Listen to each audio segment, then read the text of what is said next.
Gianna, it's okay if you get closer. Let us know when either of us are in the shot.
Sorry to keep you guys waiting. Thank you for coming up. Okay.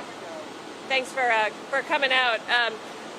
As you know, the New Orleans Health Department, in partnership with the Louisiana Department of Health, is investigating apparent clusters of cases of COVID-19 in Orleans Parish. The clusters are related to a New Orleans high school graduation party and a large, non-physically distant gathering at a bar outside of Orleans Parish. But both are affecting Orleans Parish residents, mainly young adults. So we feel that it is critically important to continue to communicate the risk that large gatherings place to the public. As we gather additional information on these clusters, the city is urging all residents, especially young people, to take immediate precautions to prevent the spread of COVID. Activities that pose the highest risk for transmission are large, uncontrolled gatherings like those that might take place at a traditional party or bar.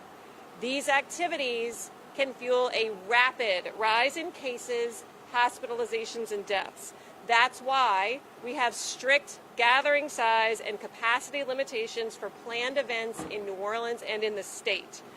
When individuals participate in these high-risk activities, not only can they become sick, but they can also transmit the virus to their loved ones who may be at higher risk of illness or death.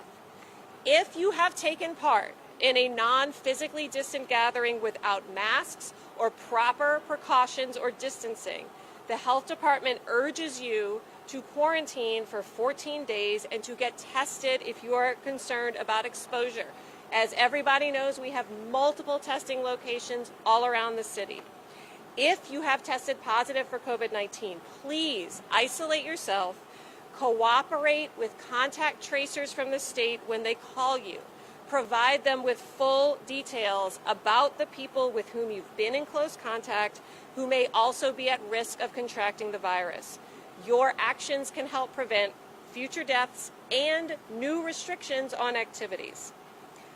We've heard from enforcement officials that individuals and groups are using short-term rentals to attempt to have private parties that may violate gathering size, masking, or other restrictions clearly spelled out by state and city proclamations. Let me be clear.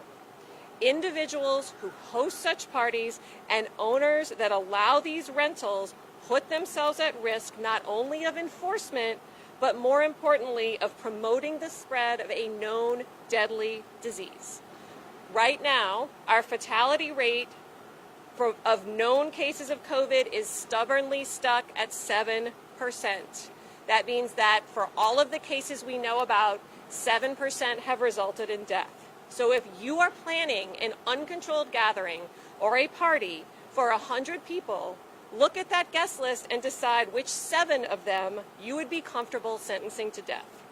The myth that young people cannot get sick or seriously ill is completely untrue.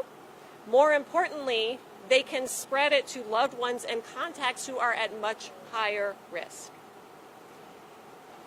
There's also a misconception that this is a disease that only or mainly affects communities of color. It is true that our Black and Hispanic residents have faced a disproportionate burden of disease and death so far.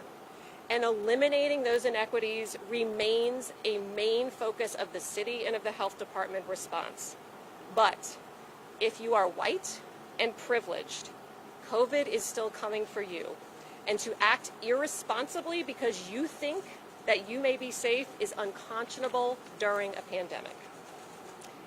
In recent days, the health department has seen an increase in the percent of positive test results at our mobile testing sites around New Orleans. This is another concerning indicator that community spread may be increasing. Statewide, as you've heard the governor say, there are also alarming increases in COVID-19 cases and hospitalizations. If these trends continue, we may need to go back to more serious restrictions on activity. This Father's Day weekend, we urge residents to be mindful and protect your loved ones, dads, moms, everybody, by not taking unnecessary risks. Wear your face coverings in public, stay at least 6 feet apart, wash hands regularly, disinfect your surfaces, and avoid large, uncontrolled gatherings. I haven't hugged my dad in 3.5 months, and tomorrow I'm going to wish him Happy Father's Day over Zoom because I care about him. Code enforcement and NOPD officials will continue to actively enforce the Phase 2 guidelines outlined by the City of New Orleans and the State Fire Marshal's Office. Thank you to the residents that have been reporting unauthorized gatherings. We urge you to continue to call 311 to report them or to report businesses that are not complying with physical distancing and masking regulations. I will say that as I go around the city, I see so many people doing the right thing.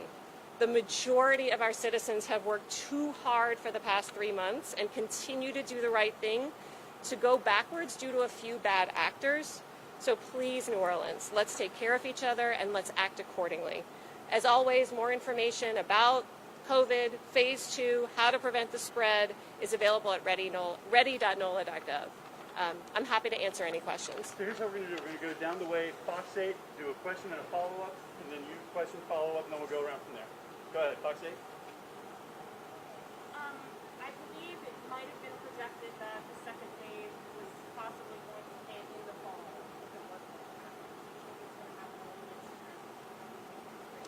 So if you listen to Dr. Fauci, who I would consider the foremost public health expert in this country, we're not out of the first wave yet. We can't be in a second wave if we don't get out of the first wave. New Orleans, again, is in a much better spot, or we have been, because we have suppressed our cases so low, but we've never gone to zero. If we can continue to keep them at a low level, then we can get through this. But if they start to rise or we get more clusters, then we will be right back where we started at the worst of the first wave. Follow-up, Fox, or you're good? Okay, advocate and then 26. Yes. Can you tell us how many cases were in these two different clusters?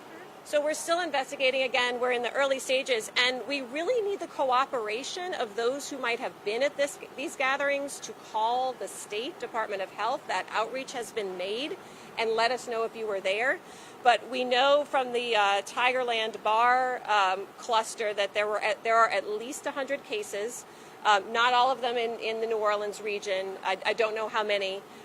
From the graduation parties, we think there are at least 30. But again, we are just starting to see that, and we know there are probably more out there that we're not aware if they're connected yet.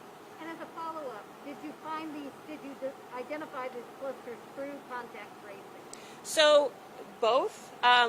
Some of them, but the majority of them were identified by concerned people in the community letting the health department know that this had occurred and that people were starting to test positive. Okay, WGNO and then 4. Where was this party? What specifics did you tell us about it? What high school? Where was it? So again, we're still investigating. It seems like there may have been multiple parties involving multiple high schools. We don't have the names yet. The state is trying to work with them to encourage them to really help us with this, but we don't have the names to release yet. And the outside New Orleans, those are Tigerland bars in Baton Rouge? Yes, I do. I can confirm that. Yes, I don't have the names of the specific bars. I'm not an LSU graduate, so I don't know. I don't know the difference. Okay, 4 and then 6. Oh, wait. 4 and then 6. We had heard rumblings about some of these earlier in the week on social media. How did you guys find out about this, and have these cases been reflected in the state data? Yeah, I imagine that they have, but again, we only know as much information, the state only knows as much information as people tell them when the contact tracers call. So the contact tracers have to, you have to answer the phone, and then when they ask, where have you been, you have to volunteer that information. As much as you might not want to, it is critically important that you do. But this is New Orleans, and everybody knows everybody, and so I suspect that people in the community knew it almost at the same time as the health departments did. Are you finding that the people who you are calling, and you not personally, but are they cooperating with the contact tracers? And then second, this trend that we're seeing, it's across the country, half the state, or half the nation appears to be are not above 1.0. What are your fears right now? What is your impression of where we're going and how possibly happen? How fast might that happen? Absolutely. What I know from the contact tracers is that they're calling as many people as they can. They're making attempts on the vast majority of cases. They're getting variable help when they call. So that's really on the people that they're calling. In terms of what we're seeing, it is incredibly alarming. I talk to friends all over the country. Friends who are doctors in Arizona who are seeing what New York saw 3 months ago. That makes no sense to me. Other places have had months to prepare for this, and yet they are rushing into opening headlong without considering the human toll, which is significant. Again, in New Orleans, we have done remarkably well. If we can continue to do that, we will be the success of the nation. But if we let up our guard, or if a few bad actors have large super spreader events, it could throw us right back to where we were. Okay, we got a question here and then Duke.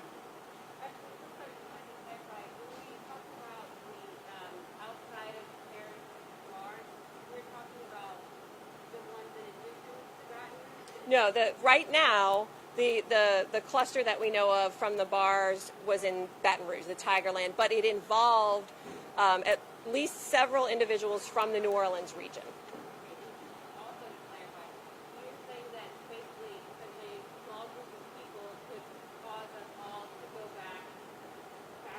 If that small group of people have been going about their daily lives as if COVID did not exist and transmitting the virus to their loved ones, to folks that they're in contact with at their job or whatever they're doing, then yes, this is how the outbreak started in places like New York. There's a very famous example of a big party in Connecticut that then seeded multiple different locations in the New York region and caused their numbers to go up exponentially. So that's why we are so vigilant about gatherings. That is the easiest way for just a handful of people to spread the virus very, very quickly. I want to say, can you stress the importance about making sure people are socially distant, especially for Father's Day, when so many people want to have barbecues, want to get out, Absolutely.